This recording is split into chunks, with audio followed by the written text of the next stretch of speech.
Phoenix started to get rolling. Devin Booker had the big third quarter.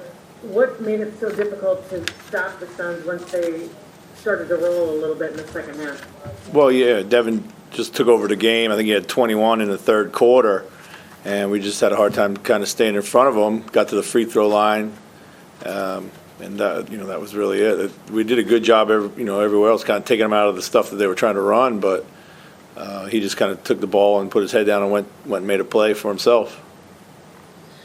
Offensively, Carl only took 4 shots in the first half. What did you guys do, or what did he do to get more involved in the offense in the second half? Well, we just, we tried to post them a little less. I mean, they did a good job of wrestling them off the block down there. I thought, then we just tried to move them out to the side of the floor, more around the logo area in the second half. John, go ahead. Chris, when you have the lineup around Towns with that first unit, do you expect that it's going to be hard to get him more involved sometimes when they have defenders that can kind of sag off of the other shooters on the perimeter? Yeah, for sure. We were certainly banking on a defensive start tonight, as we did last night. And then we moved quickly to start changing the lineups, around 5-6 minutes in. And Jaden McDaniels hasn't played a lot. What do you see from him, and in terms of what are you looking for in the rotations that have just led you to go other ways? Well, he's played. I don't know how much he was playing before I came, but he's played probably about 12 or 14 minutes, I think, most nights. We're just trying some other things. I think one thing we need out there is a little bit more ball skill at times. Somebody who can put the ball on the deck, or maybe a little more experience with Jake. I thought he was good tonight for us. So we're just trying to go a different direction. Hey, since I'm here, we're now 0-4, so we're not married to anything. Wouldn't make sense to. Chris, go ahead.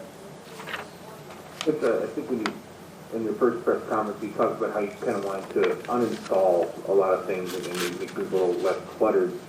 How difficult is that when you look at the schedule, there's not much of a break, and you don't have much time to maybe install some of the things that you want to kind of replace other things? Yeah, I know it's been difficult, but it's we knew that coming in, and we got a practice coming up, and then we got the break, and we got a few days of practice coming out of the break. So I think at that point it allows us a better opportunity to be able to do those things. But really, right now we haven't probably running less stuff, but not installed anything in its place. James, go ahead. How difficult are you finding it to get this team to consistently for 48 minutes play the way you want them to? It seems like maybe sometimes it's coming in spurts, but isn't consistent in any way, shape, or form. Yeah, tonight I thought they did a much better job actually of competing throughout all the plays, and were in pursuit of the ball and challenged way more shots than we did last night.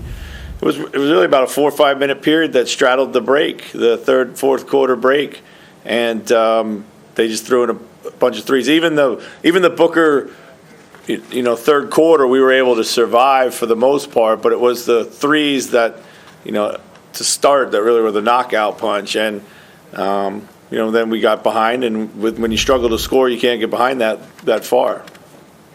And it seems like when he gets rolling, the ball maybe sticks a little bit more. Is that pretty common, do you see in young players, young scorers? Yeah, I mean, he's still searching, finding his rhythm out there, finding his opportunity. We'd like a little bit more ball movement, a little more play off the catch, but he did a good job, tonight of being aggressive.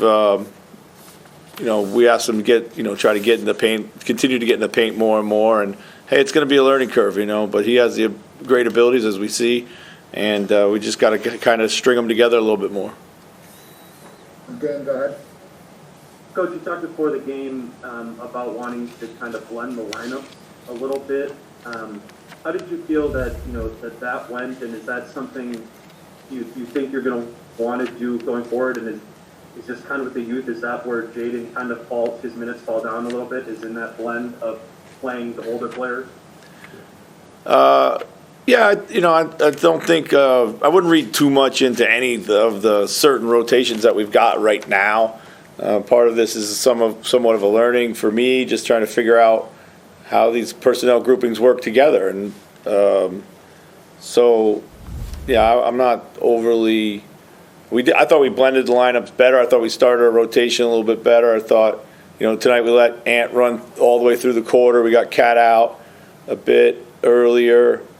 With the intention of starting with him in the quarter, and then I was hoping we could buy a few good minutes to start the fourth before we went back to Cat, but obviously we couldn't.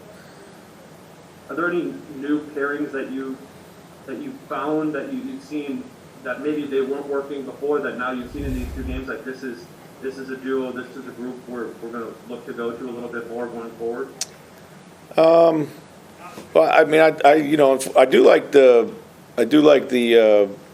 Vando and the Cat lineup. We just got to probably get a little bit more shooting around that. Well, the last question, Leonardo. Leonardo, go ahead. Coach, it's Leonardo Torres from Peru. Coach, how important will be the All-Star break for the team? Well, we got one more game before that, so we're going to focus on that. But the importance of coming out of the break will be big. It gives us a couple days of practice where we can kind of start anew, if you will.